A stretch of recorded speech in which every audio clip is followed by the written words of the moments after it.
Bem-vindo ao Voltec. No vídeo de hoje a gente vai falar sobre o iOS 18.1 na sua versão Beta 1, que é a versão que vem com inteligência artificial. E se você está achando estranho, é que a Apple lançou duas versões betas. A gente está com a 18.0 e a 18.1 ao mesmo tempo. Isso se deve porque a Apple fez a maior alteração no seu sistema operacional. Acredito que desde a época que ela saiu de web apps para apps individualizados, é a maior transformação do iOS que nós temos, é a mais drástica, então por isso que eles estão rodando duas betas ao mesmo tempo, e é um tempo bastante longo para a gente estar testando a 1, a gente está em agosto, a versão 1.1 do iOS 18 só deveria sair em outubro, então a gente vai ter bastante tempo aí de teste e vai passar para vocês. E eu fui obrigado a passar o meu iPhone de uso para 18.1 beta por causa do canal, para passar para vocês o que tem de novo, o que a gente está sentindo, e isso acabou me forçando a utilizar uma beta tão nova, e a experiência tem sido positiva e eu vou contar para vocês. No meu dia a dia, durante a semana eu passei ele para português, por quê? Porque trabalhar com a Siri em inglês é bem complicado, fica tudo em inglês, a parte de previsão do tempo fica em inglês, você vai setar um alarme, está em inglês, o seu pedido tem que ser em inglês. Então, assim, ele deixa de te dar uma comodidade muito grande e passa a ser um fator de complicação. Mas tem algumas coisas bem interessantes que eu tenho utilizado e vou mostrar para vocês nesse vídeo.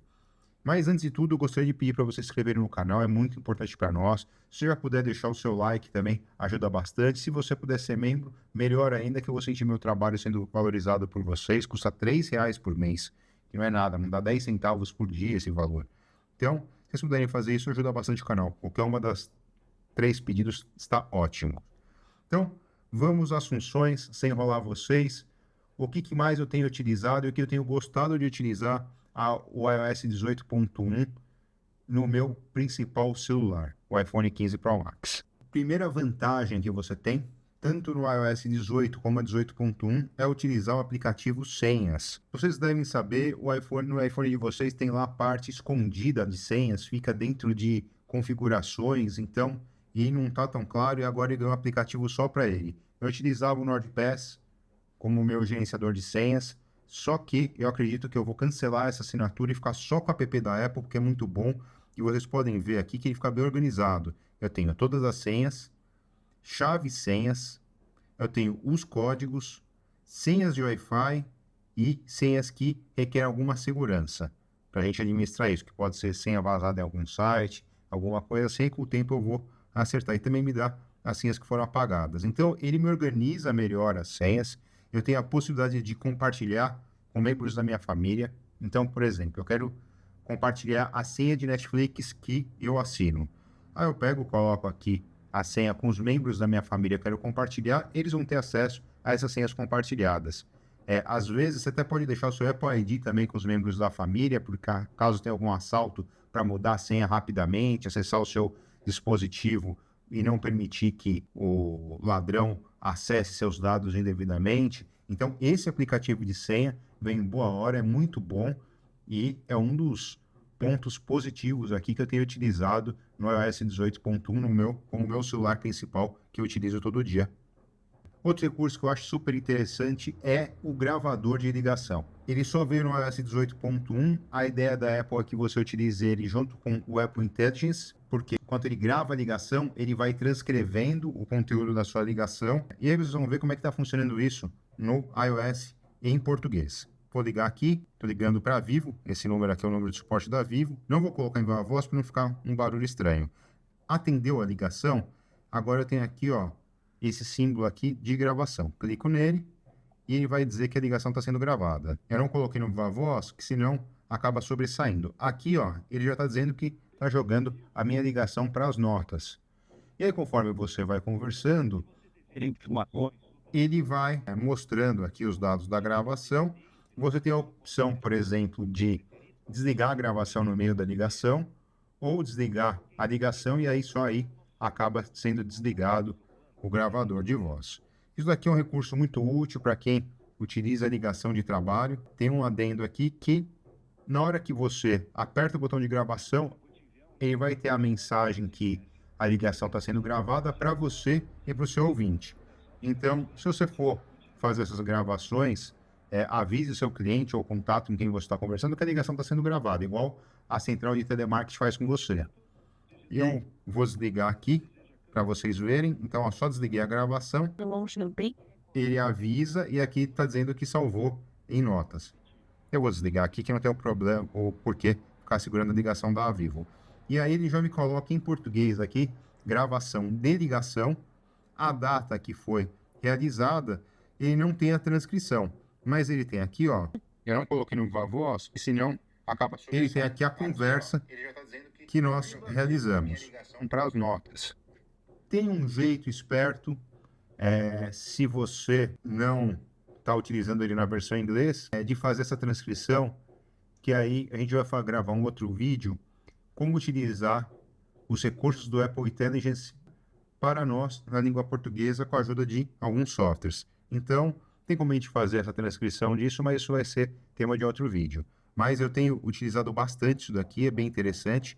Eu posso editar aqui para dizer com quem foi a gravação, e aqui eu tenho a data. Então, quando você for pesquisar a data ou o nome, vai ficar muito mais fácil você localizar esse recurso. Você pode até colocar também planilha, outros arquivos anexos, fazer transcrição. Ficou muito útil, assim como o aplicativo Notas do iPhone, que hoje eu considero ele até melhor do que os da concorrência. Então, ficou muito bom mesmo. Outro recurso super interessante que veio no iOS 18.1 é a parte de reduzir interrupção. Ele faz isso com a ajuda do Apple Intelligence, que embora está desligado, tem alguma coisa no sistema operacional que fica não vinculado a ele. E aí ele consegue me passar as notificações que realmente importam no meu dia a dia. Então isso tem sido bastante útil. Eu vou marcar aqui para vocês, ó. Ele já ativou. Eu fiz de modo proposital, deixa em pessoal e depois passar para o Apple Intelligence para vocês verem que ele consegue habilitar, tanto é que ele mudou o meu fundo. Então isso daqui é um recurso bem útil. Outro item que eu tenho gostado bastante de utilizar é a central de controle. Ela ficou muito mais intuitiva, funciona super bem. Eu tenho vários, como se fosse pastas dentro da central de controle, então fica muito mais fácil para você trabalhar e ter acesso ao controle do seu dispositivo. Quanto ao programa de e-mail, aqueles recursos que eu mostrei para vocês na versão em inglês, infelizmente eu não tenho a opção para resumir ou para responder. Aqui eu tenho no e-mail de publicidade, mas eu não consigo, por exemplo, fazer um resumo disso, dar uma resposta automática. Mas, naquele outro vídeo que eu vou fazer para vocês, eu utilizo um software específico para isso, que eu venho trabalhando bastante. Então, eu tenho trabalhado com 2 softwares de e-mail, mas vai ter vídeo no canal também, na parte de inteligência artificial, como é que isso pode auxiliar o seu dia a dia. Outro recurso super interessante, que até dei um print para vocês, é o lembrete, que agora eu consigo fazer subtarefas, linkar o lembrete com o calendário, que esse era um dos grandes problemas que fazia eu não utilizar o lembrete, porque eu colocava o lembrete, não aparecia nada no calendário, aí ficavam ou 2 compromissos jogados na agenda, ou ficava num e não ficava no outro, era muito ruim para organização, e agora eu tenho essa função, e agora eu também tenho o recurso de encontrar itens apagados. E uma coisa que chama atenção quando você vai para português é que ele fica nas versões beta, como você pode ver aqui, ó, parte em português e parte em inglês. Faz parte, é beta, era uma beta específica praticamente para o mercado americano e a gente acaba utilizando meio de intruso. Então vocês podem perceber que eu utilizo muito para o trabalho, a parte pessoal eu acabo não utilizando tanto, mas para vocês terem uma ideia, eu vou mostrar aqui para vocês como é que tem funcionado. Tem um vídeo específico sobre o lembrete do iPhone, está aqui no canal, depois vocês dão uma olhada, mas aí eu posso colocar aqui, ó, alguma coisa aqui, uma nota, estou escrevendo qualquer coisa, tá? Aí no detalhe eu posso colocar data e horário, e aí ele vai linkar isso na minha agenda, ou até mesmo eu posso colocar já diretamente o link para ele mandar uma mensagem. Então isso fica muito útil, e por ser útil e mais organizado, é um incentivo para a gente poder utilizar. Agora também que a gente tem utilizado bastante, a gente vai poder falar sobre o consumo de bateria, que é uma preocupação que todo mundo tem. Então, o iOS 18, já na versão 0.0, ele trouxe algumas novidades quanto ao carregamento. E eu vou mostrar. Então, agora eu tenho a opção de utilizar o carregamento otimizado e também, para preservar a vida da bateria, eu mesmo posso limitar a carga. Então, por exemplo, se eu não quiser até 80%, que é o default, eu posso deixar em 95%. Então, ele sempre vai carregar até 95%. Não como carregamento otimizado, mas como o dia a dia dele. Ou carregar sempre ele 80%. Ele nunca vai passar para mais de 80%. Como vocês sabem, tem também um vídeo no canal que a gente fala sobre como a bateria se comporta e qual é a melhor forma de carregar ela para que você tenha mais tempo de vida útil, que é exatamente aquela parte de saúde de bateria. Isso daqui acaba sendo fundamental, às vezes, para quem não quer deixar na mão que o iPhone faça o carregamento otimizado. Então, é um recurso bem útil. Eu ainda sou fã da parte de carregamento otimizado e quando você coloca o limite de carga, você não consegue otimizar ele. Então, eu desativei, vou ativar ele e aqui eu volto para o gerenciamento do iPhone. Então, isso daqui só tem a partir do iPhone 15 Pro. Eu não tenho certeza se no 15 tem essa função aqui. Se você tem um 14 para baixo e está no iOS 18, essa parte aqui de limite de carga não vai aparecer. Mas, quanto ao uso do iPhone. Estou gravando esse vídeo 3h16 da tarde e eu tirei ele da tomada por volta das 7 da manhã. Eu estou com 43% de carga, utilizei bem o celular, deixei vídeo rodando enquanto estava trabalhando com fone de ouvido, ficou bastante tempo em tela acesa, está em 43%. Na minha opinião, isso é feeling, não é certeza, não tenho como passar para você com dado exato, mas ele está consumindo um pouquinho mais do que na minha versão do iOS 17.5.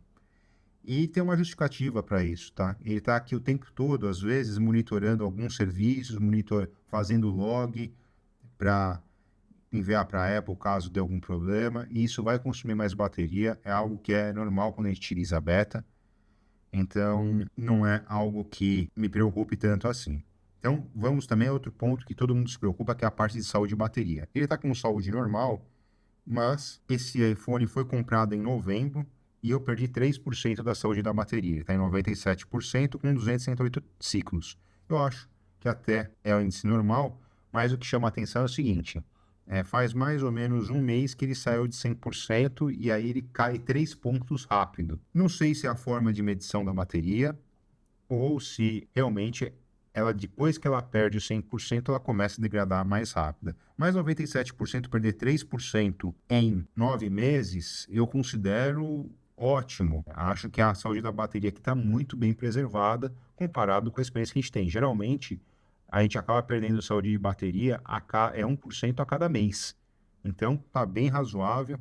Eu não posso reclamar desse iPhone 15 Pro comparado com os outros iPhones, está ótimo. E como a gente já explicou, a saúde da bateria não é a atualização que você vai instalar que vai acabar com a saúde da bateria. Não é isso, tá, pessoal? Na verdade, a atualização que ela pode fazer é a forma de medir. A saúde da bateria é algo físico. Você tem lá íons de lítio na bateria, com o tempo ela vai perdendo, vai se degradando a sua capacidade de reter energia. Então, é um processo natural, a bateria é um bem consumível. Então, se eu comprar uma bateria hoje e usar ela daqui 10 anos sem nunca ter carregado, pode ser que ela não pegue carga nenhuma. Por quê? Porque ela vai perder a propriedade química dela. Então, é muito importante vocês terem essa convicção de que ela vai se desgastar e não tem muito o que fazer. O que você pode fazer é tentar reduzir a forma como você desgasta ela. Então, não deixando o celular carregado em 100% o tempo todo, evitando o local quente, evitando que você utilize o aparelho vendo vídeo e carregando ao mesmo tempo. Isso ajuda a degradar. Então, você vai perder aí algum percentual utilizando todo dia mal a bateria. Quanto ao desempenho, o iPhone, eu senti que ele tá, às vezes dá um pequeno engasgo, que não era para dar com o iPhone 15 Pro Max, mas está tudo normal, está dentro do esperado. Eu estou na primeira beta do iOS 18.1, que tem muita alteração, sinto que faz parte, mas nada que me atrapalhe. E até o momento eu não tive nenhum travamento nesses dias de uso e eu tenho utilizado esse aparelho como o telefone principal que eu utilizo todo dia. Eu espero que vocês tenham gostado do vídeo. Eu peço que se inscreva no canal. Se você colocou o 18.1, está tendo uma experiência, relata aqui pra gente, é importante. Se você também tem alguma dúvida, pode colocar aqui, que a gente vai tentar responder para vocês na medida do possível. Agradeço vocês pela audiência, nos vejo no próximo vídeo. Até mais, pessoal!